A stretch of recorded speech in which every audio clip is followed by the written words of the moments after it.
అయితే దేవుని వాక్యాన్ని బట్టి మనము జాగ్రత్తగా ఆలోచన చేస్తే చాలామంది ఈనాడు ఉపవాస కూడికలంటే ఏం చేస్తున్నారంటే లెక్కలేని తనాన్ని చూపించేవాళ్ళు, నిర్లక్ష్యాన్ని చూపించేవాళ్ళు.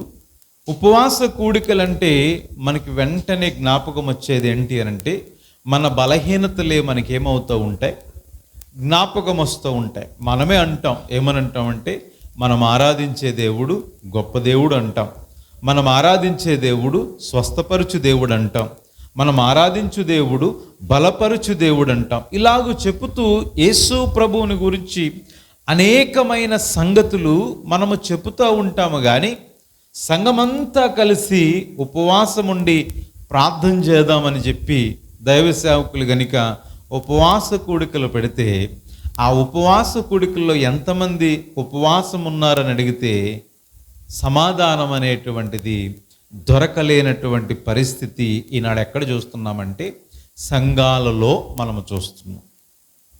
అయితే ఎందుకు ఉపవాస కూడికలు అనేటువంటి అవసరం అని మనము గమనించినట్లయితే ఇంతవరకు దైవ సేవకులు తెలియచేశారు. మనకున్నటువంటి కుటుంబాల్లో ఉన్న ప్రతి అక్కరలు, ప్రతి అవసరతలు, ప్రతి లోటులు, అది సామాజిక పరంగా కావచ్చు, ఆర్థిక పరంగా కావచ్చు, భౌతిక పరంగా కావచ్చు, ఏ పరముగా ఉన్నా సరే ప్రతి లోటును తీర్చగలిగేది ఏమిటి అంటే ప్రార్థన లేదా ఉపవాస ప్రార్థన. అయితే ప్రభునందు ప్రియమైనటువంటి వాళ్ళరా, ఈ యొక్క యోవేలు గ్రంథములో కూడా కొన్ని మాటలు మీరు ఆల్రెడీ ధ్యానించారు. అయితే ఈ యోవేలు గ్రంథములో చెప్పబడినటువంటి మాటలు, అక్కడ 2 మాటలు మనం చూస్తాం. 12వ వచనంలో ఇప్పుడైనను మీరు ఉపవాసం ఉండి అనే మాట మనం చూస్తాం. ఇందాక చదివిన 15వ వచనంలో ఏమంటాడు అంటే ఉపవాస దినం ఏం చేయాలంట, ప్రతిష్ఠించుడి అనే మాట మనం చూస్తాం. అయితే ఈ చెప్పబడిన మాట ఎవరికి అని కనుక ఆలోచన చేస్తే యూదా వారికి చెప్పాడు కదా, మనకి పనేముంది అని చెప్పి చాలామంది నిర్లక్ష్య వైఖరిని చూపించేవారు ఉన్నారు. కానీ ఒక విషయాన్ని రోజు మనము చాలా జాగ్రత్తగా గమనించాలి. ఎందుకు అనంటే బైబిల్ గ్రంథంలో మనం చూస్తే ఎందుకు ఆ యోవేలు ప్రవక్త యూదా వారితో ఉపవాసం ఉండమని చెప్పాడు అనంటే ఆ ప్రాంతములో ప్రజల యొక్క అవిధేయతను బట్టి, ప్రజల యొక్క నిర్లక్ష్య స్వభావాన్ని బట్టి, ప్రజలు దేవుని యొక్క సన్నిధికి వెళ్ళలేనటువంటి కారణాన్ని బట్టి, దేవుని సన్నిధిలో వారు అర్పణలు అర్పించలేనటువంటి కారణాన్ని బట్టి, అంటే ఈ మాటల్లో గనుక మనం జాగ్రత్తగా ఈ యొక్క యోవేలు గ్రంథాన్ని గనుక అర్థం చేసుకుంటే మానవుడికి కలిగిన సంపదను బట్టి, మానవుడికి కలిగినటువంటి సౌఖ్యాన్ని బట్టి ఎవరికి దూరం అయిపోయారు అంటే దేవునికి దూరం అయిపోయారు. ఇప్పుడు దేవునికి దూరం అయిపోయినటువంటి కారణాన్ని బట్టి ఆ ప్రాంతంలో ఏమొచ్చిందండి ఆ ప్రాంతంలో తెగులు వచ్చినట్లుగా, వారికి ఉన్నటువంటి పంట పొలాల్లో ఏమొచ్చిందంటే తెగులు వచ్చినట్లుగా, వారికి ఉన్నటువంటివన్నీ కూడా ఒకటి విడిచిన దానిని మరొకటి ఏం చేసినాయి అంట, తినివేసినట్లుగా బైబిల్ గ్రంథంలో మనం చూస్తూ ఉన్నాం. అందుచేత యోవేలు ప్రవక్త ఏమంటాడంటే ఇప్పుడైనా మీరేం చేయండి, ఎందుకు ఉపవాసం ఉండాలి? దేవుని ఉగ్రత ఎవరి మీదకి వచ్చింది? దేవునికి దూరమైపోయిన వారికి. ఎవరి మీదకి దేవుని ఉగ్రత వచ్చిందంటే దేవుని యొక్క సన్నిధిని నిర్లక్ష్యం చేసిన వారి మీదకి ఏమొచ్చిందంటే ఉగ్రత వచ్చింది. ఉగ్రత వచ్చింది? ఆ వృక్షాల మీదకి, పంట మీదకి కదా అని అనుకోవచ్చు. పంట బాగుంటేనే కదా మనం ఏం తినడానికి అవకాశం ఉంటుంది, కొంచెం ముద్ద తినడానికి అవకాశం ఉంటుంది కదా. సో అలాంటి పరిస్థితి ఆ యోవేలు ప్రవక్త యొక్క కాలములో అనేక మంది ప్రజలు ఎదుర్కొన్నట్లుగా మనము బైబిల్ గ్రంథంలో మనం చూస్తున్నాం. ఇప్పుడు అది ఎంతైతే వాస్తవమో ఈ భూలోకములో కూడా దేవుని యొక్క ఉగ్రత అనేటువంటిది ఈ భూలోకములో కూడా రాబోతూ ఉంది. ఆ ఉగ్రత ఎలా ఉండబోతూ ఉంది అనేటువంటి విషయాన్ని ఈరోజు నేను మీకు జ్ఞాపకం చేద్దామని ప్రయత్నం చేస్తూ ఉన్నాను. కనుక ఆ ఉగ్రతను గూర్చినటువంటి కొన్ని విషయాలు దేవుని యొక్క సన్నిధిలో మనం నేర్చుకోవడానికి ప్రయత్నం చేద్దాం. ఉదాహరణకి శుక్రవారం ఉపవాస ప్రార్థన అని కొన్ని సంఘాల్లో పెడతారు, కొన్ని సంఘాల్లో శనివారం ఉపవాస ప్రార్థన అని పెడతా ఉంటారు. ఏమండి, శుక్రవారం ఉపవాసం ఉండి ప్రార్థనలో గడుపుతామండి, శనివారం ఉపవాసం ఉండి ప్రార్థనలో గడుపుతామండి అన్నవారు ఎవరైనా ఉన్నారు ఇక్కడ? ఏమండి ఉన్నారా? ఉంటే మీరు ధన్యులు. సో సంఘానికి ఏం కావాలి అని అంటే, సంఘానికి ఒక క్రమశిక్షణ అనేటువంటిది కావాలి. ఆదివారం మాత్రమే కాదు ప్రభు సన్నిధికి రావడం, నియమించబడినటువంటి దినాలలో ప్రభు సన్నిధికి వచ్చి దేవుని మాటలు విని, దేవుని వాక్యాన్ని విని ఏం చేయాలంటే బలపరచబడాలి. అంటే వాక్యాన్ని బట్టి మనము జాగ్రత్తగా ఆలోచన చేస్తే ఎందుకు ఉపవాసం ఉండాలి అని కనుక మనం ఒకసారి పరిశీలన చేస్తే, ఉపవాసం ఉండడం వలన మనం ఏం చేస్తామంటే దేవునికి మరింత దగ్గరగా ఉండడానికి అవకాశం కలుగుతుంది. నమ్మితే దేవునికి స్తోత్రం చెల్లిందాం. హల్లెలూయా. ఎవరికి దగ్గరగా ఉండడానికి అవకాశం కలుగుతుందండి? దేవునికి మరింత దగ్గరగా ఉండడం. ఉపవాసం లేమనుకోండి, ఆ ఉపవాసం లేనంతసేపు కూడా ఏం చేస్తాం? ఏమండి ఏం చేస్తాం? కూర బాగుందా, పచ్చడి బాగుందా, లేకపోతే బిర్యానీ బాగుందా, ఇవే ఏం చేస్తామంటే వాటి మీదే మన కాన్సన్ట్రేషన్ అంతా కూడా వెళ్ళిపోతూ ఉంటారు.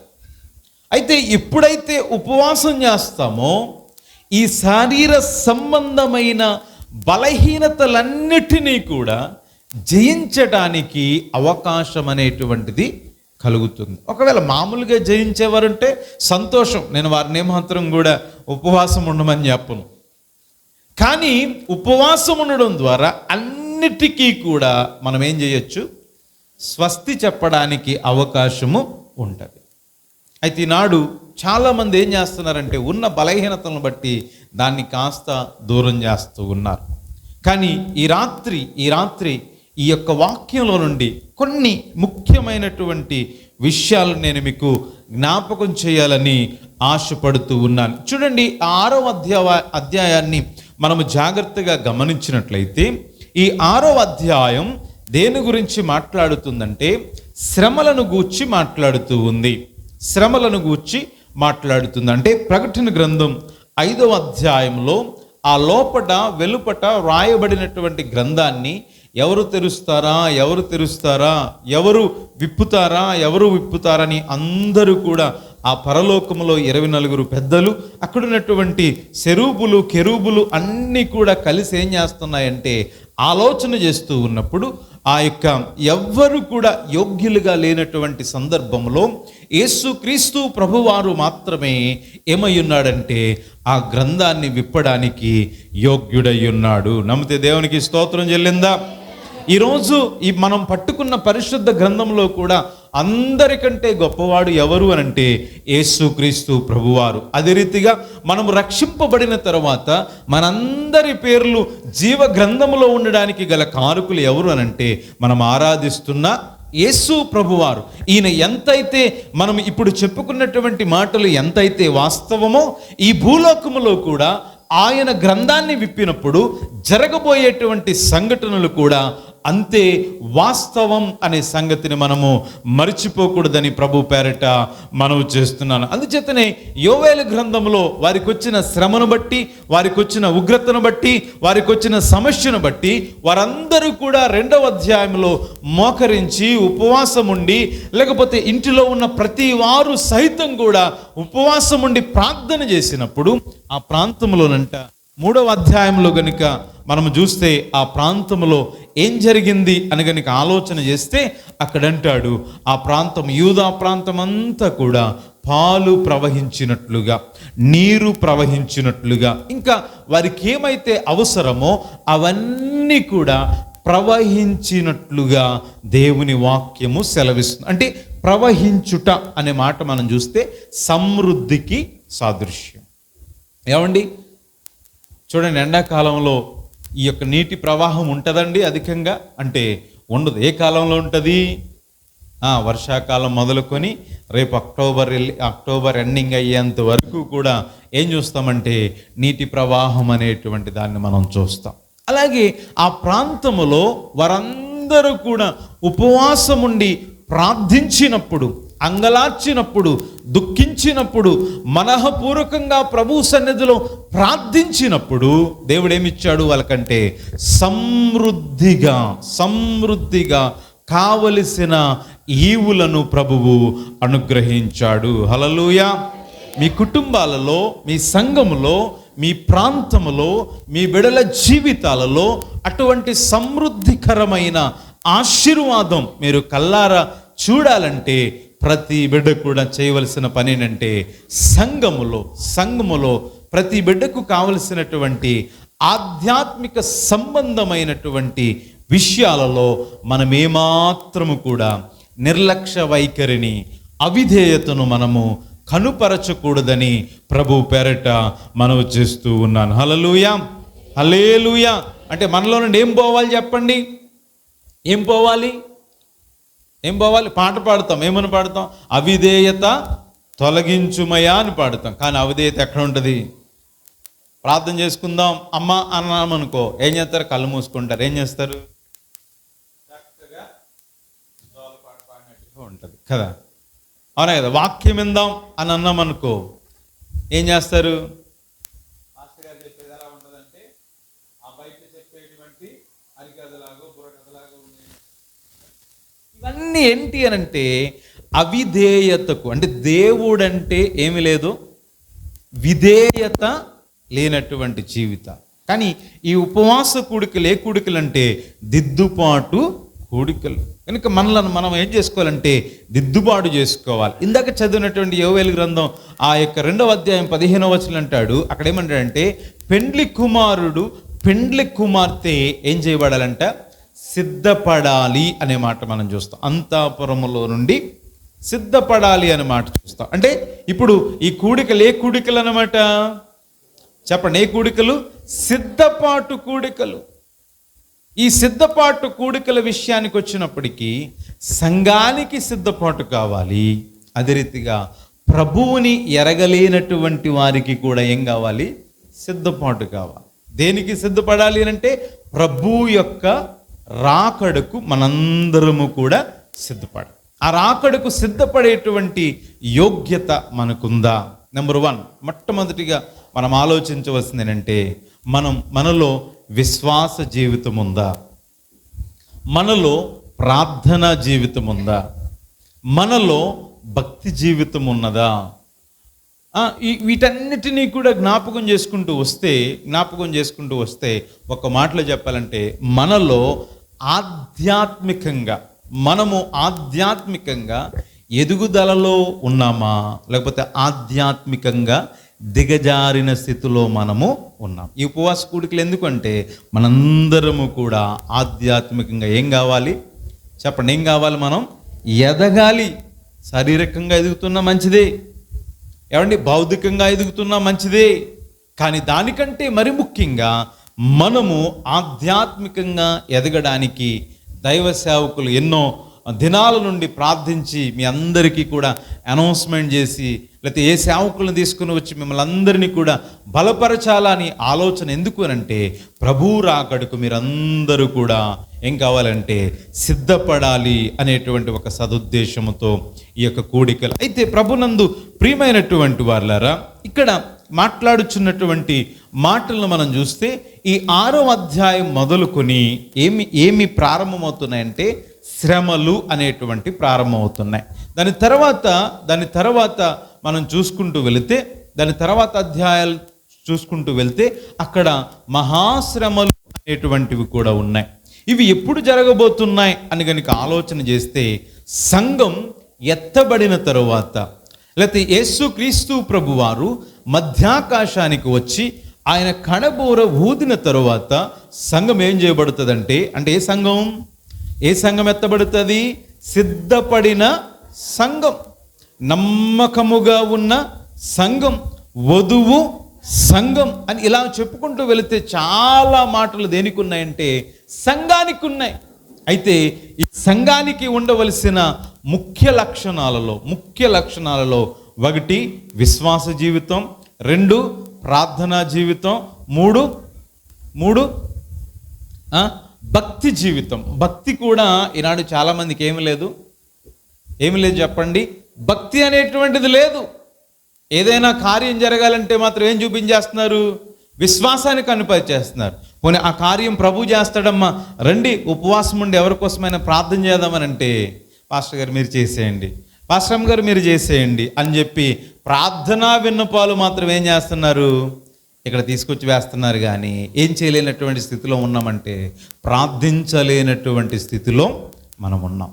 కనుక ఇటువంటి విధానం మన జీవితంలో ఉంటే మనకు కానీ మన సంఘానికి కానీ ప్రభువు రాకడకు కానీ మనము సిద్ధపడలేనటువంటి స్థితిలో మనము బ్రతుకుతున్నటువంటి వారిగా మనము ఉంటాం. అయితే ఈ చదవబడినటువంటి వాక్య భాగాన్ని ఈ యొక్క దినాన్న కొన్ని మాటలు నేను క్లుప్తంగా మీకు తెలియపరచడానికి ప్రయత్నం చేస్తా. ఇక్కడ ఒక్కొక్క ముద్రను విప్పుతూ ఉన్నప్పుడు అక్కడ జరిగినటువంటి సంఘటనలు నేను అన్ని చదవకుండా నేను మీకు క్లుప్తంగా వివరిస్తూ ఆఖరి వచనాలు మనం పూర్తిగా ధ్యానించడానికి ప్రయత్నం చేద్దాం. ఇక్కడ అంటాడు, ఒకటి తెల్లని గుర్రము.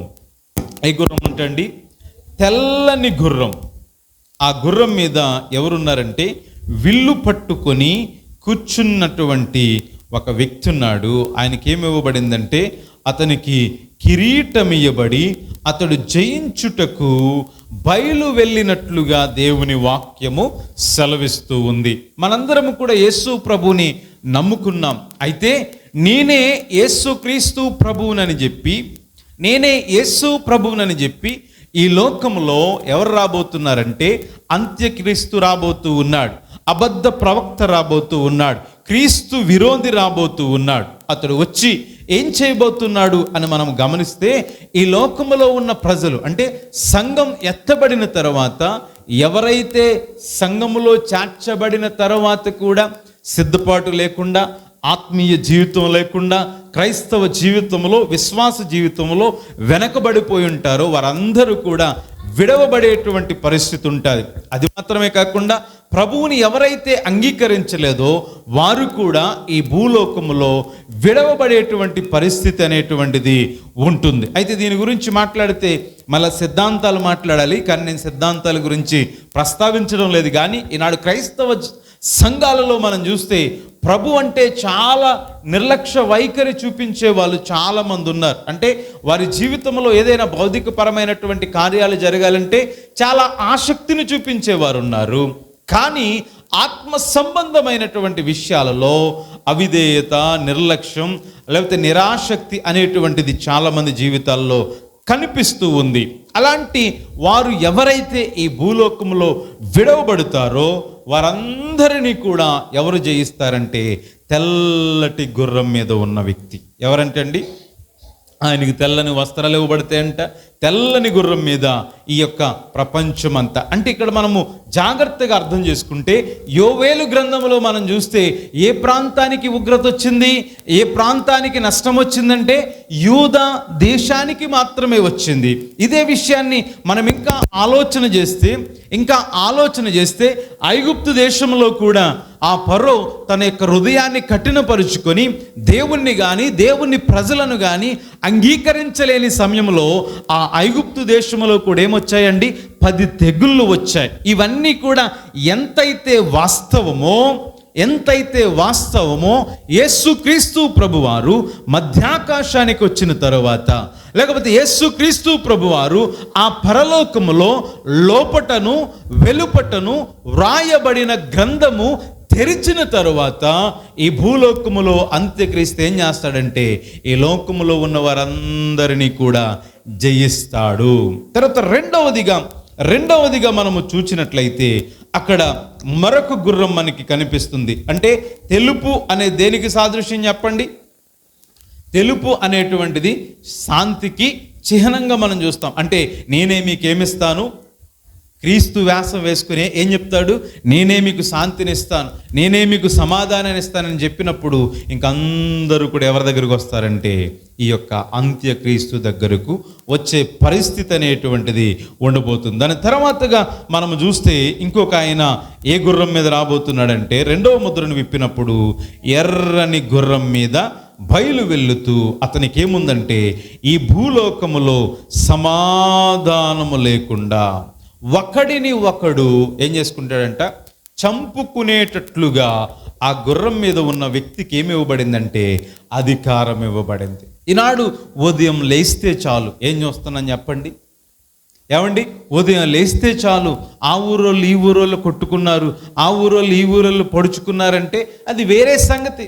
అయితే ప్రక్కింటోళ్ళు గొడవ పెట్టుకున్నారంటే వేరే సంగతి. కానీ ఇంటిలో ఉన్నవారే ఏం చేస్తున్నారంటే ఒకరిని ఒకరు చంపుకొని, తల్లని లేదు పిల్లని లేదు అన్నట్లుగా ఏం చేస్తున్నారంటే ఒకరిని ఒకరు చంపుకునేటువంటి పరిస్థితులు మనం చూస్తున్నాం. అంటే ఇప్పుడు అర్థం చేసుకోవాల్సిన విషయం ఏంటంటే, పెద్దోళ్ళు ఉన్నారంటే వాళ్ళు ఏమంటారు, మా పూర్వకాలమే బెటరు. ఎందుకంటే మనుషులు ఏం చేసేవారు, చెప్తే వినేవారు, విని దాని ప్రకారం వెళ్ళేవారు. కానీ ఇప్పుడున్నటువంటి వారు చిన్న పిల్లలు సహితం ఏం చేస్తున్నారంటే ఎవరిని ఏ రీతిగా నాశనం చేయాలా, ఏ రీతిగా చంపాలని స్కూల్కి వెళ్తుంటే స్కూల్కి, కాలేజీకి వెళ్తే కాలేజీకి చేతిలో ఏదో ఒకటి పట్టుకుని వెళుతున్న పరిస్థితులు ఈనాడు మేము చూస్తున్నాం. ఎందుకు ఈ మాటలు చెప్తున్నానంటే, మాకు ప్రతిరోజు స్కూల్లో చేస్తున్నాం కనుక స్కూల్లో మెసేజ్ వస్తూ ఉంటుంది, నాయనా మీరు స్కూల్కి వెళ్తున్నారు కనుక మీరేం చేయాలంటే మీ స్కూల్ పిల్లల ఏంటది బ్యాగుల్లో బ్లేడ్లు ఏమైనా ఉన్నాయా చూసుకోండి అని చెక్ చేయమంటారు. ఎందుకు? ఏం చేస్తున్నారు? భయంకరంగా ఉంది పరిస్థితులు. అంటే నేను అంటాను, చిన్న పిల్లలు సైతం ఒకరినొకరు ఏం చేసుకునే పరిస్థితికి వచ్చేసారు. అంటే ఒకవేళ సంఘముగా సిద్ధపడకపోతే, నీవు నేను గనుక విడవబడితే మన పరిస్థితి ఏ రీతిగా ఉంటుంది అనే విషయాన్ని అర్థం చేసుకోవాలి. ఇప్పుడే ఇలాంటివి జరుగుతున్నప్పుడే మనందరము కూడా భయపడిపోతున్నాం, ఆందోళన చెందుతున్నాం, ఏంటి పరిస్థితులని విభ్రాంతికి గురైపోతున్నాం. కానీ రానున్న రోజుల్లో ఎలా ఉండబోతుందంటే, ఈ యొక్క వ్యక్తికి రెడ్, ఎరుపు దేనికి సాదృశ్యం అండి? డేంజర్కి సాదృశ్యం. చాలా ప్రమాదకరమైనటువంటి సంఘటనలు జరగబోతున్నాయి. తర్వాత 3వ ముద్రను విప్పినప్పుడు ఆ యొక్క వ్యక్తి దేని మీద ఉన్నాడంటే, ఆయన నల్లని గుర్రం మీద ఉన్నాడంటే. ఏ గుర్రం మీద? నల్లని గుర్రం మీద ఉండి అతడు ఏం పట్టుకున్నాడంటే ఒక త్రాసును పట్టుకొని దేనారమునకు ఒక సేరు గోధుమలు, ఒక సేరు యవ్వలు, అదే రీతిగా ద్రాక్షారసము అనేటువంటి మాట అక్కడ మనం చూస్తాం. ఇతడు చేస్తున్నటువంటి పని అంటే, ఇప్పుడైతే మనందరికీ కూడా ఏం అలవాటు అయిపోయింది చెప్పండి? ఉదయం లేస్తే ఏ షాప్కి వెళ్తున్నాం మనం? ఏ షాప్కి వెళ్తున్నామండి? కిరాణా కొట్టుకి వెళ్ళే కన్నా ఎక్కడికి వెళ్ళిపోతున్నాం చెప్పండి? కిరాణా కొట్టులో బాగా కష్టంగా దొరుకుతున్నాయని డిమార్ట్గానో, లేకపోతే రిలయన్స్ అనో, విక్టరీయానో ఇలాగ ఉన్నాయి కదా మార్ట్స్. ఆ మార్ట్స్కి వెళ్ళి ఏం చేస్తున్నామంటే కొనుగోలు చేసుకుని చాలా సింపుల్గా వంటకాలను ఏం చేస్తున్నాం? తయారు చేస్తాం. అంతకీ వండుకోవడానికి ఇబ్బంది అవుతే అక్కడే తయారు చేసిన ఏముంటున్నాయి? చపాతీలు ఉంటున్నాయి, పరోటాలు ఉన్నాయి, తెచ్చుకుని కాల్చుకుని తినే. అంటే మనిషి దేనికి అలవాటు పడిపోయాడంటే సున్నితమైనటువంటి వాటికి అలవాటు పడిపోయాడు. ఇదివరకు పూర్వకాలంలో వంట చేయాలన్నా, చపాతీ చేయాలన్నా, మరొకటి చేయాలన్నా చాలా ప్రాసెస్ అనేటువంటిది పట్టేది. ఇప్పుడు ప్రతి వారు కూడా ఏమైపోయారంటే చాలా సఫిస్టికేటెడ్ లైఫ్కి ఏమైపోయారంటే అలవాటు అయిపోయారు. అయితే ఇప్పుడు గమనించవలసిన విషయం ఏంటంటే, ఒకవేళ ఈ లోకములో విడిచిపెట్టబడితే తినటానికి కూడా ఏం దొరకదన్నమాట. చెప్పండి, ఏం దొరకదు? తిండి దొరకదు. ఇప్పుడా మనకి కావలసినంత ఏం దొరుకుతుంది? అందుకనే బైబిల్ గ్రంథం అంటది, ఆయన వారానికి ఒకసారి నువ్వేం చెయ్యి, ఉపవాసం ఏం చేస్తుంది? మనకి కొన్నిసార్లు పాఠాలను మనకి నేర్పుతుంది. ఈనాడు మన పిల్లలు ఉన్నారనుకోండి, ఏదైనా ఒక్కరోజు ఫుడ్ లేట్ అయిందంటే పడిపోయారనో, కళ్ళు తిరిగిపోయానో, ఇవే కంప్లైంట్లు చెప్తున్నాయి. ఎందుకంటే మనకు అలవాటు లేదు, మన పిల్లలకు కూడా ఏ అలవాటు లేదు, ఉపవాసం చేసేటువంటి అలవాటు అనేటువంటిది లేదు. ఇలా చెప్పుకుంటూ వెళితే అనేక విషయాలు మనం చెప్పొచ్చు. అంటే ఈరోజు మన ఊర్లో ఏమున్నాయంటే సూపర్ మార్కెట్లు అనేవి ఉన్నాయి. మన ఊర్లో ఏమున్నాయంటే డీలర్ షాపులు ఉన్నాయా లేదండి? ఇవన్నీ కూడా మనకు అందుబాటులో ఉన్నాయి. కానీ ఆ కాలంలో ఎవరి దగ్గరికి వెళ్ళాలి? ఎవరికైనా ఆహారం కావాలంటే ఆ నల్లని గుర్రం మీద ఉన్న వ్యక్తి యావత్ ప్రపంచమంతా కూడా ఏం చేస్తాడు? ఆ గుర్రం మీద ఎక్కి తిరుగుతూ ఏం పట్టుకుని వెళ్తాడు? గోధుమలు, యవ్వలు పట్టుకుని వెళ్తాడు. అవి పట్టుకుని వెళితే మరలా తిరిగి వచ్చేటప్పటికి ఎంత సమయం పడుతుంది? ఏమంటే ఒక్కరి దగ్గరే కొనుక్కోవాలంటే షాప్ ఎలా ఉంటుంది చెప్పండి? చాలా ఈజీగా ఉంటుందా? ఈజీగా ఉంటుందంటారా? చాలా కష్టం. ఎందుకు? మన 2 రోజులు వెళ్తేనే షాపులన్నీ ఎలాగున్నాయి? పండగలు వచ్చిన షాపులు ఎలాగుంటాయి? మరి అలాంటప్పుడు యావత్ ప్రపంచములో ఇటువంటి భయంకరమైన పరిస్థితి వస్తే ఎలా ఉంటుంది అనే విషయాన్ని ఈరోజు మనం ఆలోచించాలి. ఇంకా ఇలాగ మనం చూసుకుంటూ వెళితే అక్కడ ఇంకా ఎవరు కనిపిస్తున్నారంటే మరొక 4వ ముద్రను విప్పినప్పుడు పాండుర వర్ణము కలిగిన ఒక గుర్రం కనిపిస్తుంది. అతనికి ఏముందంటే ఆ గుర్రం మీద ఒక అతను కూర్చుని ఉన్నాడు. అతని పేరంట మృత్యువు పాతాళలోకం వారిని వెంబడించెను. ఖడ్గము వలన, కరువు వలనను, మరణముల వలనను, భూమిలో నుండి క్రూర మృగమును, భూనివాసులను చంపుటకు భూమి యొక్క 4వ భాగము పైన వానికి ఏమి ఇవ్వబడిందంటే అధికారము ఇవ్వబడింది. ఇతనికి అధికారం దేని మీద ఇవ్వబడ్డదంటే 4వ భూమి ఎంత భాగం ఉంది చెప్పండి? భూమి ఎంత భాగం ఉంది చెప్పండి? 1 వంతు భూమి, 3 వంతుల నీరు. ఇప్పుడు 1 వంతు భూమి అన్నప్పుడు దాన్ని ఇప్పుడు భూమిని ఎన్ని భాగాలు చేయాలి మనం? ఇక్కడ ఏ భాగం అంటే 4వ భాగం అంటే ఎన్ని భాగాలు ఉండొచ్చు? ఏమండి? 4 భాగాలు ఉండొచ్చు అంటారా? అంటే 1 భాగం అంతటి మీద అతనికి ఏమి ఇవ్వబడుతుందంటే అధికారం ఇవ్వబడుతుంది. ఇప్పుడు వారందరి పైన ఫర్ ఎగ్జాంపుల్ చెప్తాను. మనకి ఇజ్రాయెల్ దేశంలో యుద్ధం జరుగుతున్నప్పుడు మన వాళ్ళందరూ కూడా ఏమైపోయారు? ఏ యుద్ధం వచ్చేస్తుంది? 3వ ప్రపంచ యుద్ధం వచ్చేస్తుందని భయపడిపోయి. అంటే ఇప్పుడు అర్థం చేసుకోవాల్సిన విషయం ఏంటి అని అంటే ఇప్పుడు 4వ భాగం అంతటి పైన అంటే సంఘం ఎత్తబడిన తర్వాత ఎంతమంది ఉంటారు సంఘం ఎత్తబడేటప్పుడు అని అంటే అది చాలా కాలిక్యులేషన్తో కూడినటువంటి మాటలు నేను మాట్లాడడానికి సమయం సరిపోదు కనుక నేను చాలా క్లుప్తంగా చెప్పడానికి ప్రయత్నం చేస్తున్నాను. కనుక 4వ వంతు వచ్చినప్పుడు ఆ వంతులో ఉన్నటువంటి వారందరి పైన ఏమి ఏలుబడి చేయబోతుందంటే మరణం అనేటువంటిది ఏలుబడి చేయబోతూ ఉందని వాక్యం సెలవిస్తుంది. తర్వాత 9వ వచనం తర్వాత వచనాలు మనం చూసుకుంటూ వెళ్తే అక్కడ 5వ ముద్రను విప్పినప్పుడు అక్కడ ఎవరున్నారంటే హతసాక్షులు అనబడిన వారు బలిపీఠం క్రింద ఉండి అంటున్నారు, నాదా సత్యస్వరూపి ఎందాక మాకు నీవు తీర్పు తీర్చక ఎందువు అని చెప్పి అడుగుతూ ఉంటారు. అలాగ అడుగుతున్నప్పుడు ఆయన అంటాడు, నాయనా ఇంకా ఈ భూలోకంలో ఎవరున్నారు చెప్పండి?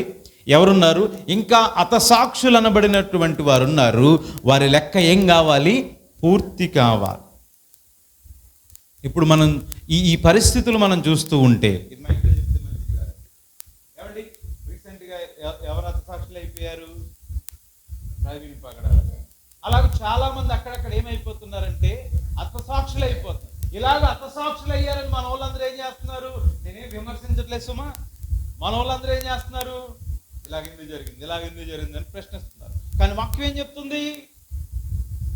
చెప్తుంది అని అంటే ఆ శ్రమల కాలం వచ్చేంత వరకు కూడా చాలా మంది ప్రభువు కొరకు ఏమవుతారు? హతసాక్షులు అవుతారు. అంటే దీని యొక్క అర్థం ఏంటంటే మనందరం కూడా ఎవరి కొరకు నిలబడాలి? దేవుని కొరకు నిలబడాలి. యేసు ప్రభువు గురించి ధైర్యముగా సాక్ష్యం ఇచ్చేటువంటి వారిగా మనము ఉండాలి. ఒకవేళ హతసాక్షుల గుంపులో గనుక మనం ఉంటే మనం ఎక్కడుండే భాగ్యం ఉండదు తెలుసా? బలిపీఠము క్రింద ఉండే భాగ్యం, లేకపోతే ఆయన సింహాసనము క్రింద ఉండేటువంటి భాగ్యాన్ని మనము సంపాదించుకుంటాం. హల్లెలూయా. అక్కడ లేకపోతే ఎక్కడ నిలబడాలి? ఎదుట నిలబడేటువంటి పరిస్థితి. కానీ ఇక్కడ ఉంటే అంతకు మించిన గొప్పతనం మరొకటి లేదు. హల్లెలూయా. అలాగే చెప్పుకుంటూ ఆయన మాట్లాడుతున్నటువంటి సత్యాన్ని మనం చూస్తాం. తర్వాత వచ్చినప్పటికీ 6వ ముద్ర. ఎన్నో ముద్ర అండి? 6వ ముద్ర. ఈ ముద్రను గురించి చూసి మనం ఇంకొక 10-15 నిమిషాల్లో ముగించడానికి నేను ప్రయత్నం చేస్తాను. 6వ ముద్రను విప్పినప్పుడు నేను చూడగా పెద్ద భూకంపము కలిగింది. ఏం కలిగిందంట? పెద్ద భూకంపం కలిగిందంట. మనం లాస్ట్ టైం ఒక భూకంపం వచ్చినప్పుడు అందరూ కూడా ఏమన్నారంటే ఇటువంటి భూకంపం ఎప్పుడూ కూడా చూడలేదు అని చెప్పి అన్నారు. కానీ బైబిల్ గ్రంథం ఏమంటుందంటే ఈ శ్రమల కాలంలో దానికంటే మరీ ఎక్కువ, అంటే మొన్న ఏమన్నారంటే 8 పాయింట్ ఎంతో అన్నారు.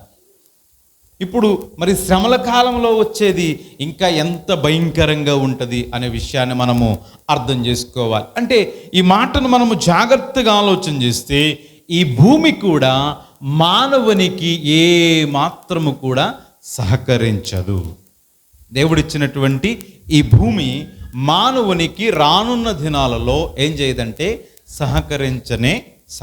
ఇప్పటికే భూమి ఏమైపోతుంది, ఎందులో కలిసిపోతుంది చెప్పండి? కలిసిపోతుందా లేదా? సముద్రం ఎక్కడికి వచ్చేస్తుందంట, వెనక్కి వెళ్ళిందంటే దాని అర్థం ఎక్కడికి వస్తుంది? ఇంకో కొంచెం ముందుకు వస్తుంది. అంటే చివరికి ఈ భూమి ఆ యొక్క సునామీ వలనో, సముద్రము వలనో, లేకపోతే భూకంపం వలనో ఏమవుతుందంటే ఈ దేవుడు మానవునికి ఏర్పాటు చేసిన భూమి కాస్త ఏం కాబోతుందంటే నాశనమైపోయేటువంటి పరిస్థితి, లయమైపోయేటువంటి పరిస్థితి రాబోతుంది. తర్వాత అంటాడు సూర్యుడు కంబలి వలె ఏమైపోతాడంట, నలుపాయెను అని చెప్పి వాక్యము సెలవిస్తుందంట. ఇప్పుడు సూర్యుడు నలుపైపోవడం అనే విషయాన్ని మనము జాగ్రత్తగా ఆలోచన చేస్తే, కరోనా సమయంలో ఎవరైనా బ్రతకాలంటే ఏం కావాలి చెప్పండి? ఏం కావాలన్నారు? సూర్య కిరణాలు పడితే ఏం పెరుగుతుంది? డి విటమిన్ పెరుగుతుంది. తద్వారా మానవునికి ఏం కలుగుతుంది? ఆరోగ్యం అనేటువంటిది వస్తుంది అని చెప్పాను. కానీ రాబోయేటువంటి శ్రమల కాలంలో ఎలాగుండబోతుందంటే సూర్యుడు నలుపైపోయేటువంటి పరిస్థితి రాబోతుంది. ఎవరు నలుపైపోయే పరిస్థితి అండి? సూర్యుడు. అంటే నలుపైపోవడం అనే విషయాన్ని మనము జాగ్రత్తగా ఆలోచన చేస్తే చాలామంది అనుకోవచ్చు ఇది నిజమా, ఇది వాస్తవమా అని చెప్పి అనుకోవచ్చు. మనం కూడా ఏం చేస్తామంటే ఇల్లు కట్టుకున్నప్పుడు ఏం చేస్తాం? ఎన్ని కిటికీలు పెడతామండి ఇంటికి? ఎందుకు పెడతాం కిటికీలు గుమ్మాలు? వెలుతురు అనేటువంటిది, వెంటిలేషన్ అనేటువంటిది ఉండాలి. ఒకవేళ స్కూల్ పెట్టినా కూడా స్కూల్లో ఏ స్కూల్ దగ్గరికన్నా వెళ్ళడానికి ఏం చూస్తాం? పిల్లలకి ఏముంది? వెంటిలేషన్ ఉందా, పైన తిరుగుతుందా లేదా అని ఏం చేస్తాం? చూస్తాం. అలాగే ఈ సూర్యుడు కనుక నలుపైపోతే ఇప్పుడు మనం ఏం పెట్టుకున్నామంటే సూర్యకిరణాలు ఇంట్లో పడడం వలన మానవునికి ఏం కలుగుతుందంట? ఆరోగ్యం కలుగుతుందని ఒక గుమ్మం పెట్టుకోము, ఒక కిటికీ పెట్టుకోము. ఏం పెట్టుకుంటాం? 2 గుమ్మాలు పెట్టుకుంటే 2 కిటికీలు పెట్టుకుంటాం. దేని ప్రకారం? వాస్తు ప్రకారం కదా. 4 గుమ్మాలు పెట్టుకుంటే 4 కిటికీలు పెట్టుకుంటాం. ఇక్కడ ఉన్నటువంటి వాళ్ళు ఎవరైనా 3 గుమ్మాలు 3 కిటికీలు పెట్టుకున్న వాళ్ళు ఎవరైనా ఉన్నారండి? మా ఇంటికి 3 గుమ్మాలే పెట్టుకున్నాం, మా ఇంటికి 3 కిటికీలే పెట్టుకున్నామన్న వాళ్ళు ఎవరైనా ఉన్నారా? లేరా? చర్చికి ఉన్నాయి. కానీ నేను ఒకటి చెప్తాను, చర్చికి కూడా ప్లాన్ ఉంది. ఇక్కడ పెడతాడు ఇంజనీర్ గారు. ప్లాన్ ఎక్కడ పెడతాడంటే ఇక్కడో గుమ్మం ఇస్తాడు. మీకు ఇచ్చాడో లేదో కానీ మా చర్చికి అయితే ఇచ్చాడు. ఎందుకు అంటే వాళ్ళు కూడా దేని ప్రకారం ఇస్తారు? కానీ మనకి ఇది ఇక్కడ కనుక గుమ్మం ఉంటే దేనికి అడ్డం? దేనికి అడ్డం? స్టేజ్కి అడ్డం. అందుచేత మేము మూసేస్తూ ఉంటాం. ఇదివరకు ఇచ్చేవారు ఇలాగే, కానీ ఇప్పుడు ఏం చేస్తున్నారంటే ఆ మూలలో ఒక గుమ్మం అనేటువంటిది ఇస్తుంది. అంటే నేను అంటాను సూర్యుని కిరణాలు పడడం వలన కుటుంబానికి ఆరోగ్యము, కుటుంబానికి నెమ్మది, అది మాత్రమే కాకుండా వాస్తు ప్రకారం చాలా ప్రయోజనాలు కలుగుతాయని క్రైస్తవులు సహితం ఏమైపోతున్నారంటే వీటికి లోబడిపోతున్నారు. ఇప్పుడు నేను అంటాను సూర్యుడు గనుక కంబలిగా మారిపోతే, సూర్యుడు గనుక నలుపైపోతే సూర్యకిరణాలు ఎక్కడి నుండి తెచ్చిపెట్టుకుంటావు నీ ఇంటిలోనికి? ఎక్కడ నుండి సంపాదించుకోగలుగుతావు? అందుచేతనే ఈరోజు మనందరము కూడా నేర్చుకోవలసిన విషయం ఏంటంటే, మనందరము కూడా ఈరోజు మనము సరిదిద్దుకోవలసిన విషయం ఏంటంటే ఆ సూర్యున్ని కలుగు చేసిన నీతి సూర్యుడిని మనము కలిగి ఉన్నాము కనుక మనము ఎన్ని హాస్పిటల్ తిరిగి వచ్చినా, మందిరానికి వచ్చి ప్రార్థన చేస్తే, ప్రభు సేవకులు ప్రార్థిస్తే, సంఘము ప్రార్థిస్తే నీకు స్వస్థత కలుగుతుంది. ఆ నీతి సూర్యుడిని మరిచిపోయి ఉదయమే లేచిన వెంటనే ఎవరిని చూడడానికి ప్రయత్నం చేస్తున్నారు? ఇంకాని ఉదయమే లేచిన వెంటనే కిటికీలన్నీ తెరిచి ఎవరు రావడానికి ప్రయత్నం చేస్తున్నారు? జాగ్రత్త, ప్రభు వచ్చే రాకడికి ఇంకా అటువంటి ప్రయత్నాలు చేస్తే విడవబడుతావు, చివరికి శ్రమల్లో ఉండే పరిస్థితి ఉంటుంది. ఇక్కడ చెప్పేటువంటి మాటలు కేవలం శ్రమల గురించే మాట్లాడుతున్నాడు. దాని తర్వాత ఏమున్నాయంటే మహాశ్రమలు అనేటువంటి అంటే శ్రమలకు ఇంకా మరీ ఎక్కువ శ్రమలు అనేటువంటివి ఉన్నాయి. ఈ శ్రమలు 3.5 సంవత్సరాలు జరుగుతాయి. మరో 3.5 మహాశ్రమలు అనేటువంటివి ఈ భూలోకంలో జరగబోతూ ఉన్నాయి. కనుక ఒకటి, సూర్యుడు ఏమైపోతాడంట, కంబలి వలె అయిపోతాడు. ఇంకొక మాట, ఇది నిజమా అని ఒకవేళ ప్రభువుని ఎరగిన వారికి ఇంకా సందేహం ఉంటే నేనంటాను, బైబిల్ గ్రంథంలో యెహోషువ అనబడినటువంటి నాయకుడు ఏమన్నాడు, సూర్యుడా నీవు గిబియోనులో ఆగు అనన్నప్పుడు సూర్యుడు ఏమైపోయాడు, ఆగిపోయాడు. అందుచేతనే మనకి ఏ సంవత్సరం వస్తుంది, అప్పుడప్పుడు లీప్ సంవత్సరం వచ్చేది ఎందుకో తెలుసా, ఆయన ఆగిపోమన్నాడు కనుక సృష్టి అంతా కూడా ఆగిపోయాయి. అది ఎంతైతే వాస్తవమని మనం నమ్ముతున్నామో, ఎంతైతే వాస్తవమని సైన్స్ ప్రకటిస్తూ ఉందో, రాబోయేటువంటి దినాల్లో కూడా సూర్యుడు నలుపు అవుతాడు, కంబలి అవుతాడనేటువంటిది అంతే వాస్తవం. నమ్మితే దేవునికి స్తోత్రం చెల్లిందాం. అందుచేత ఇంకా ప్రభువుని అంగీకరించకుండా, ఇంకా రక్షింపబడకుండా, ఇంకా ప్రభువు సన్నిధిలో ఆధ్యాత్మికంగా సాగకుండా ఉంటే నీవు నేర్చుకోవలసిన విషయం ఏంటంటే, నీతి సూర్యుడిని నీవేం చేసుకోవాలి, ధరించుకోవడానికి ప్రయత్నం చేయాలి. దాని తర్వాత అంటాడు చంద్రబింబమంతా కూడా ఏమైపోతుందంట, రక్తమయమైపోతుందంట. రక్తమయమైపోతుంది. ఇప్పుడు ఉదాహరణకి ఈరోజు మనం ఇలాగున్నామంటే గల కారణం, ఇలా చల్లటి వాతావరణం మనం కలిగి ఉన్నామంటే గల కారణం ఎవరండి? దేవుడు కాదు. దేవుడు తర్వాత, దేవుడు ముందు, దాని తర్వాత ఎవరు? చంద్రుడే. ఇప్పుడు ఫర్ ఎగ్జాంపుల్ చంద్రుడు ప్రకాశించకపోతే మనకేముండదు, వెలుగుండదు. అదే చంద్రుడు ప్రకాశించకపోతే మానవుడు జీవించడం కూడా కష్టమే. మనిషి ఎక్కడైనా అంటే భూమి మీద తప్ప మరొక చోట ఎక్కడా కూడా బ్రతకడానికి అవకాశం లేదు. ఒకవేళ ఉంటే ఎక్కడ, మనం దిగొచ్చింది కదా, ఆవిడ ఎక్కడి నుంచి వచ్చారు, అంతరిక్షమే. ఎక్కడి నుంచి, ఏ గ్రహం, సూర్యగ్రహమా, చంద్రగ్రహమా, ఏ గ్రహం, చంద్రమండలమేనా కదా. తర్వాత ఇంకోటి ఉంది, బయోస్పియర్ అని చెప్పి అదొకటి ఉంది. దాని మీద కూడా ఇల్లు కట్టుకోవాలని ప్రయత్నం చేశారు. అక్కడ ఏం దొరకలేదంటే ఆక్సిజన్ అనేటువంటిది అందక మనం వాళ్ళ కిందకి దిగొచ్చారు. అంటే మానవుడు ఎక్కడో ఒక దిక్కుని బ్రతకడానికి గల కారణం ఈ ప్రకృతి ఎంతగానో సహకరిస్తుంది. అంటే ఇక్కడ అర్థం చేసుకోవాల్సిన విషయం ఏంటంటే, చంద్రబింబం అంతా కూడా ఏమైపోతుందంటే రక్తవర్ణం అయిపోతుంది. దాని తర్వాత అంటాడు, పెద్ద గాలి చేత ఊగులాడు అంజూరపు చెట్టు నుండి అకాలపు కాయలు రాలినట్లుగా ఆకాశ నక్షత్రములు భూమి మీద రాలును. ఏం జరుగుతుందంటే తర్వాత మూడవదిగా ఏం జరుగుతుంది, నక్షత్రాలు రాలిపోతాయి. చాలామంది నువ్వెప్పుడు పుట్టావు అన్నప్పుడు ఏం చూసి పెట్టుకుంటారు, ముహూర్తం పెట్టుకునే వాళ్ళు ఉన్నారు అంటారా? ఏమండి, ఇప్పుడు మీకు ముహూర్తం పెట్టాలంటే ఏం చూసి పెడతారు? మరి ఇప్పుడు ఆ నక్షత్రం కాస్త రాలిపోతే మరి నీకు ముహూర్తం ఎక్కడి నుంచి వస్తుంది అప్పుడు? అందుచేతనే మనందరి కొరకు ఏ నక్షత్రం పుట్టింది పాడతాం కదా, నక్షత్రం అని చెప్పి పాడతాం. ఎక్కడ పుట్టింది? తూర్పు దిక్కున పుట్టింది, లేకపోతే జ్ఞానులకు కనిపించిందని చెప్తాం. అంటే ఇక్కడ అర్థం చేసుకోవాల్సిన విషయం ఏంటంటే, ఇక్కడ చెప్పుకునే ప్రతి మాట కూడా మనకు ఎవరిని కనుపరుస్తుందంటే యేసుక్రీస్తు ప్రభువారు తప్ప ఈ లోకములో ఎవ్వరు కూడా మనల్ని ఏం చేయలేరు, రక్షించలేరు, కాపాడలేరు అనే విషయం వాక్యం మనకి సెలవిస్తుంది. అంటే ఆకాశం ఏమైపోతుందంటే అంజూరపు చెట్టు నుండి అకాలపు కాయలు రాలినట్లుగా రాలిపోయి ఆ యొక్క ఆకాశమంతా కూడా 14వ వచనం అంటాడు, ఒక గ్రంథము చుట్టబడినట్లుగా ఏమైపోబోతుందంట, చుట్టబడిపోతుంది అని చెప్పి వాక్యము సెలవిస్తుంది. దాని తర్వాత అంటాడు, ప్రతి కొండయు ప్రతి ద్వీపమును వాటి స్థానాలు తప్పిపోతాయంట. మనమున్న ద్వీపం ఏమైపోతుంది, దాని స్థానాన్ని అది తప్పిపోతుంది.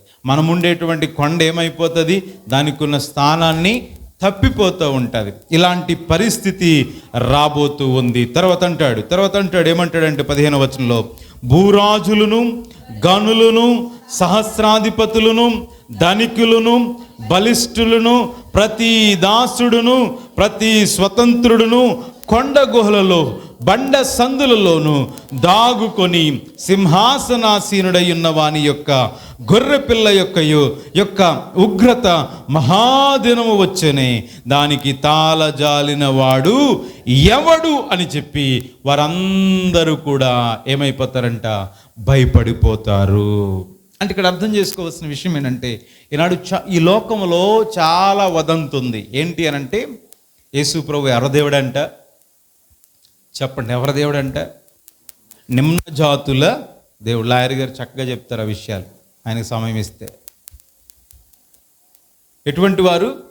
తక్కువ కులాల వాళ్ళ దేవుడు అని చెప్పి చాలామంది ఏం చేస్తున్నారంటే, యేసు ప్రభు దగ్గరకు రావడానికి సంశయించే వాళ్ళు ఉన్నారు, వెనకాడేటువంటి వాళ్ళు ఉన్నారు, నిర్లక్ష్య వైఖరిని చూపించే వాళ్ళు ఉన్నారు. కానీ దేవుని వాక్యం సెలవిస్తుంది, ఒకవేళ ఈ భూలోకములో శ్రమలు గనుక ఆరంభమైతే మొట్టమొదటిగా ఎవరైతే మేము గొప్పోలమని, ఎవరైతే మేము ధనికులమని, ఎవరైతే మేము అధికారులమని అనుకుంటూ ఉన్నారో వారే ముందుగా ఏం చేస్తారంటే పరుగులు తీసే పరిస్థితి రాబోతోంది.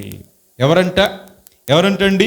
భూరాజులు, అంటే ఈ భూలోకాన్ని ఏలేటువంటి రాజులు. తర్వాత గనులు. మేము అందరికంటే ఏం కలిగిన వాళ్ళం? ఉదాహరణకి మన దేశంలో అందరికంటే బాగా ధనవంతుడు ఎవరండి? మనకు తెలిసిన పరిభాషలో చెప్పుకుంది ఎవరు? అంబానీ కదా. అదాని ఉన్నారు, అంబానీ కూడా ఉన్నారు కదా.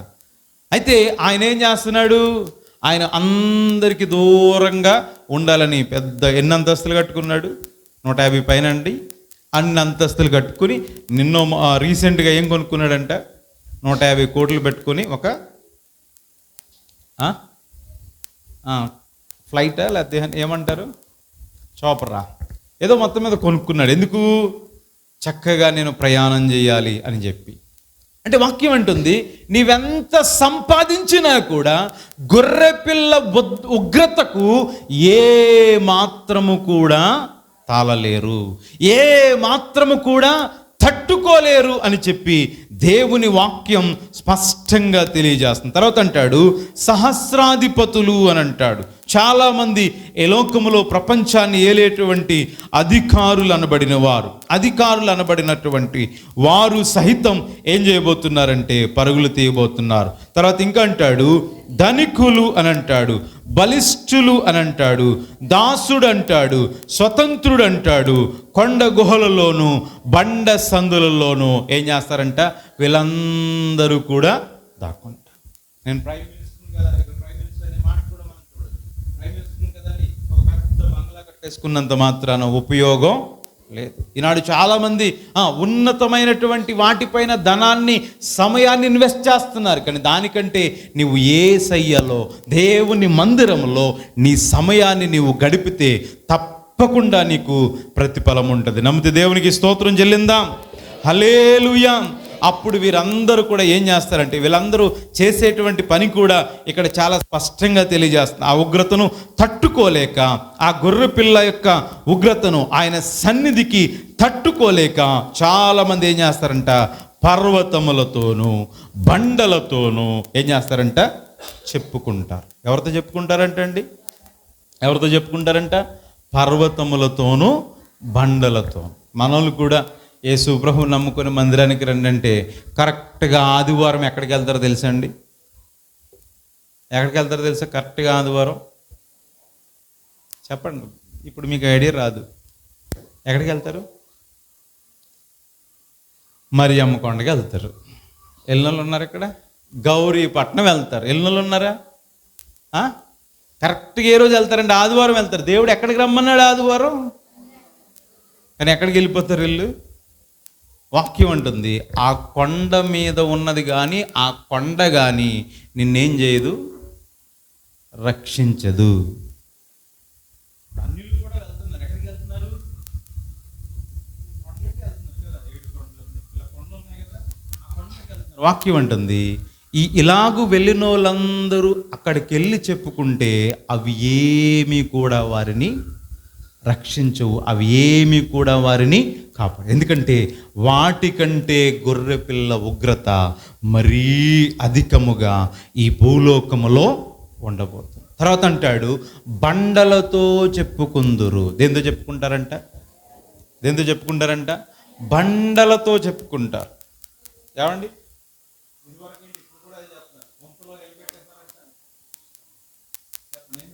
ఒక రాయి పెట్టి ఏమనేవారు? పొంతలో. అవునా సార్? ఇప్పుడు మనోళ్ళు కూడా ఏం చేస్తున్నారంటే, రాయి అని అంటే దేంతో సమానం? విగ్రహంతో సమానం, బండతో సమానం. ఇప్పుడు మనోళ్ళు కూడా ఏం చేస్తున్నారంటే, ఇంట్లో మూలని యేసు ప్రభు బొమ్మ పెట్టేస్తున్నారు. ఏం బొమ్మ? యేసు ప్రభు బొమ్మ పెట్టేసి దానికి ఏం చేస్తున్నారు?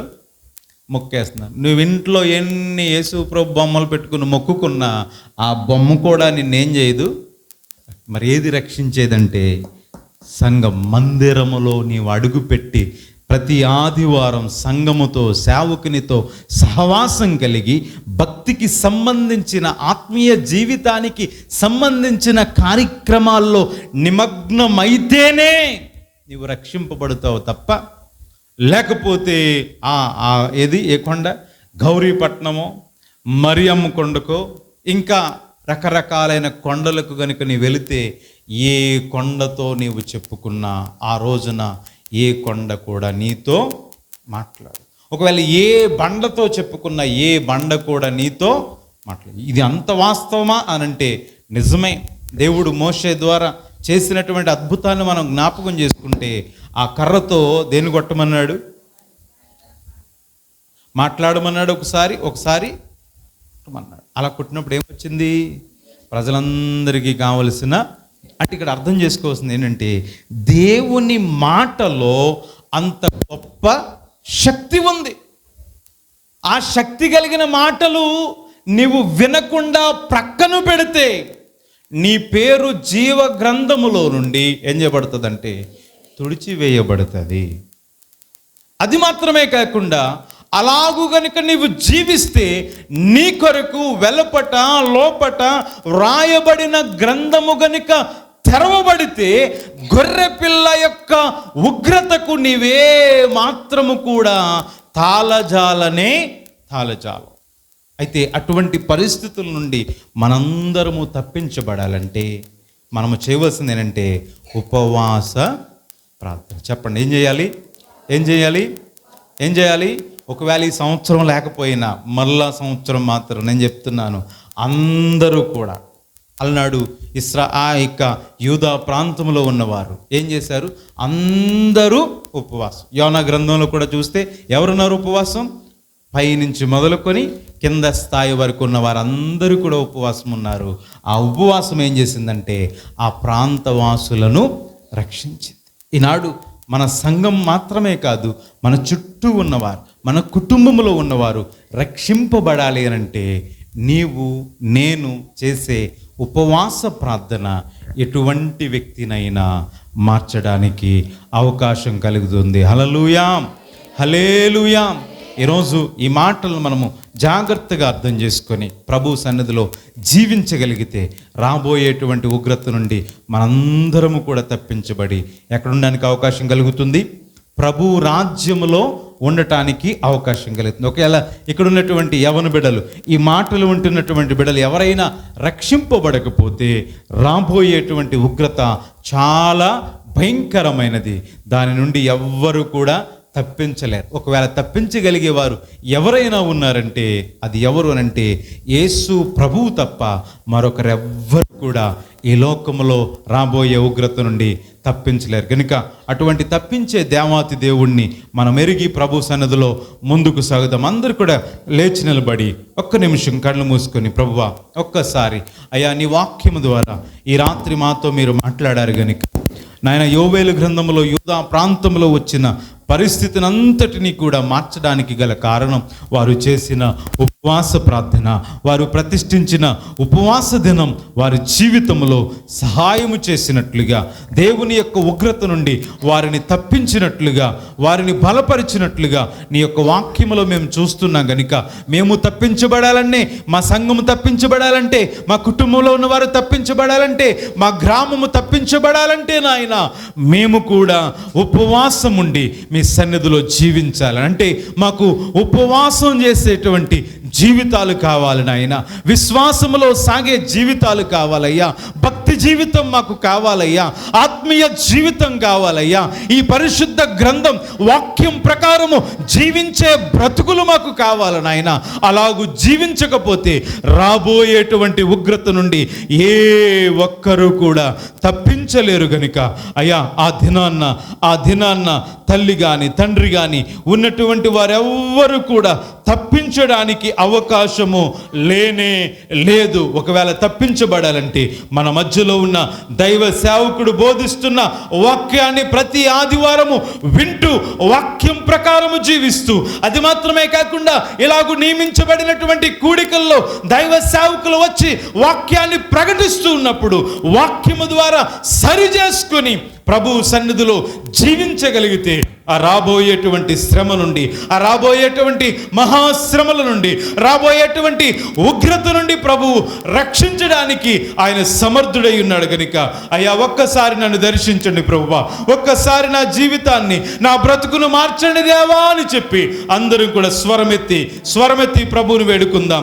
ఈ లోక సంబంధమైన ఆచారాలకు, ఈ లోక సంబంధమైనటువంటి అలవాట్లకు లోబడిపోయి నీ వాక్యానికి నీకు ప్రాధాన్యత ఇవ్వకపోతే ఒక్కసారి నన్ను దర్శించండి అయ్యా అని చెప్పి అందరం కూడా ప్రభువుని వేడుకుందాం. హల్లెలూయా, హల్లెలూయా, హల్లెలూయా. ఆ కాలంలో మిడతల దండొచ్చి ఆ పంటంతటిని కూడా నాశనం చేసింది.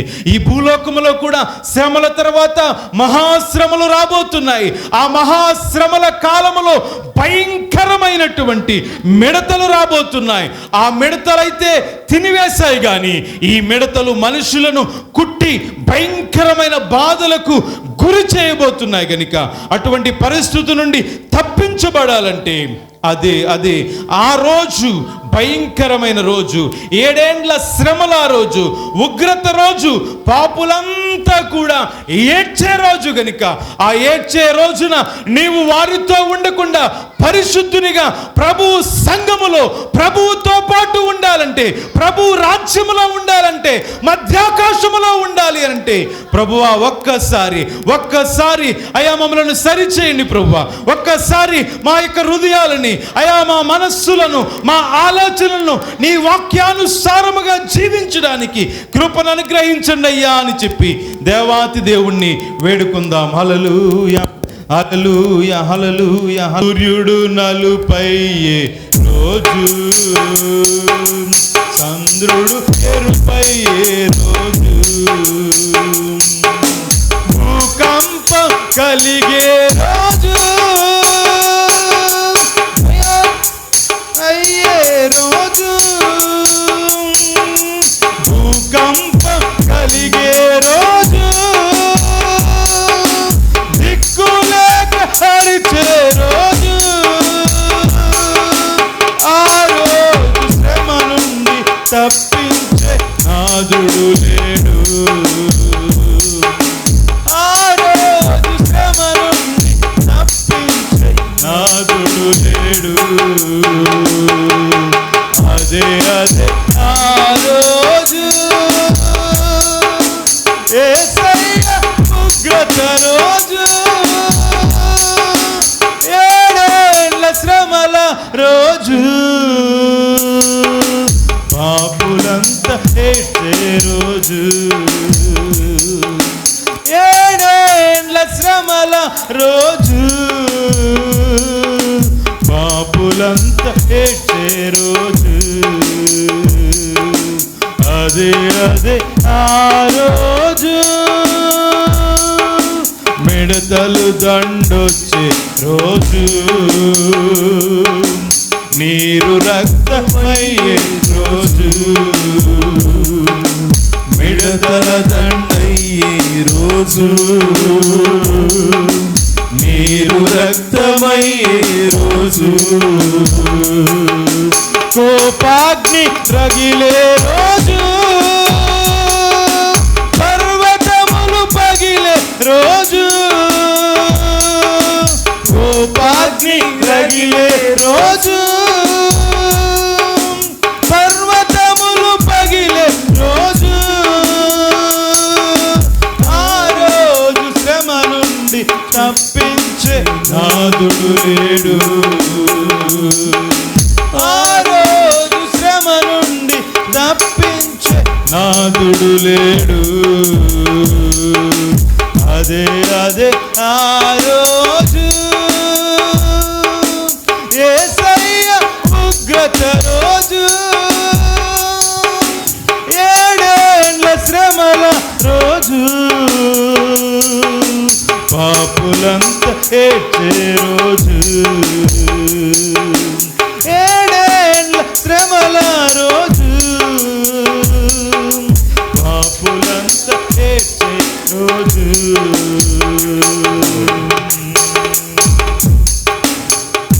అవును ప్రభునందు ప్రియమైనటువంటి వాళ్ళారా, ఈ రాత్రికాల సమయంలో రాబోయేటువంటి దినం చాలా భయంకరమైనటువంటి దినం.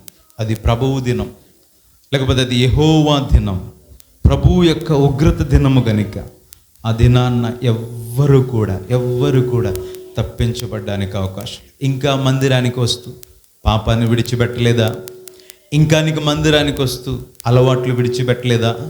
ఇంకా మందిరానికి వస్తూ దేవుని సన్నిధిలో నీ అపవిత్ర జీవితాన్ని విడిచిపెట్టకుండా ఇంకా దేవునికి దూరముగా ఉంటే ఈ ఉపవాస కూడికల ద్వారా సరి చేసుకొని, ప్రభువా నీ సన్నిధిలో ఈ దినము నుండి నీకు ఆయాసకరమైనది ఏది కూడా నేను చేయకుండా నీ సన్నిధిలో పవిత్రతతో భక్తి కలిగినటువంటి వారిగా, నమ్మకస్తులుగా, ఆయన విశ్వాస జీవితం కలిగిన వారిగా, ప్రార్థనా జీవితం కలిగిన వారిగా, అంతకంటే ఆత్మీయులుగా నేను బ్రతకడానికి ఇష్టపడతానయ్యా అని చెప్పగలిగిన వారు మీ చేతులు పైకెత్తగలిగితే ఈ రాత్రి మీ కొరకు ప్రార్థన చేస్తాను. ప్రభువా నీ సన్నిధిలో నమ్మకంగా బ్రతకడానికి, భక్తి జీవితంలో కానీ, ఆత్మీయ జీవితంలో కానీ, వ్యక్తిగత జీవితంలో కానీ, సంఘ సహవాసంలో కానీ నేను నమ్మకంగా జీవించడానికి ఇష్టపడుతున్నాను. ఎందుకంటే ఒకవేళ నేను అలాగూ జీవించకపోతే రాబోయేటువంటి దినం భయంకరమైన దినము కనుక అయ్యా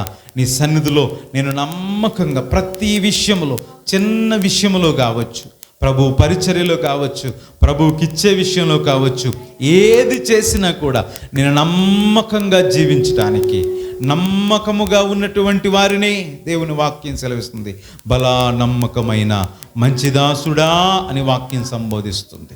కనుక అటువంటి స్థితిని నీవు పొందుకొని ప్రభు వచ్చే రాకడకు ఆ ప్రభు యొక్క రాజ్యములో నీవు ఉండాలంటే, ఆ మధ్యాకాశంలోకి ఉండాలంటే తప్పకుండా ఒక చక్కటి నిర్ణయం తీసుకొని నేను ముందుకు సాగుతానయ్యా అని చెప్పగలిగిన వారు మీ చేతులు పైకెత్తి ప్రార్థనలో ఏకీభవించాలని ప్రభు పేరట మనం చేస్తున్నాను. ప్రార్థన.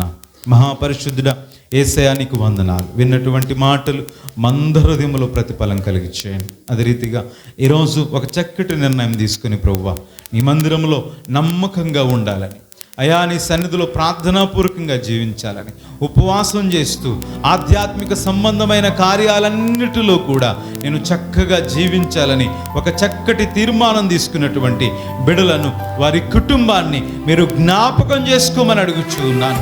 అలనాడు యోధా ప్రాంతంలో ఆ ప్రజలకు ఏ రీతిగా అయితే సమృద్ధికరమైన ప్రవాహాన్ని నీవు అనుగ్రహించి వారికి ఉన్న ప్రతి అక్కరతను, ప్రతి లోటును తీర్చావో, అదే రీతిగా ప్రభువా ఈ రాత్రి నీ మాటలు విని ఎంతమంది బిడ్డలైతే నిర్ణయం తీసుకొని చేతులు ఎత్తారో ప్రభువా ఆ బిడ్డలను కూడా మీరు జ్ఞాపకం చేసుకొని అటువంటి సమృద్ధిని, అటువంటి అయా ఆధ్యాత్మికంగా భౌతిక పరముగా కావలసిన దీవెనలు ప్రభువా చేతులెత్తిన బిడ్డలందరికీ కూడా అనుగ్రహించమని, ఇంకా వెనకాడుతూ ఉంటే ఆ బిడ్డలను కూడా మీరు జ్ఞాపకం చేసుకొని మీ సన్నిధిలో నమ్మకంగా ముందుకు సాగుతూనైనా ఇంకా రక్షణ లేకుండా, ఇంకా బాప్తిసం పొందకుండా ప్రభువా వెనకాడుతూ ఉంటే నీ వాక్యాన్ని బట్టి అయినా గ్రహించి నేను అంగీకరించి ముందుకు సాగేటువంటి ధన్యత బిడ్డలందరికీ అనుగ్రహించి మీ నామానికి మహిమ తెచ్చుకుంటారని యేసు నామమున అడిగి ప్రార్థిస్తున్నాము తండ్రి. ఆమేన్.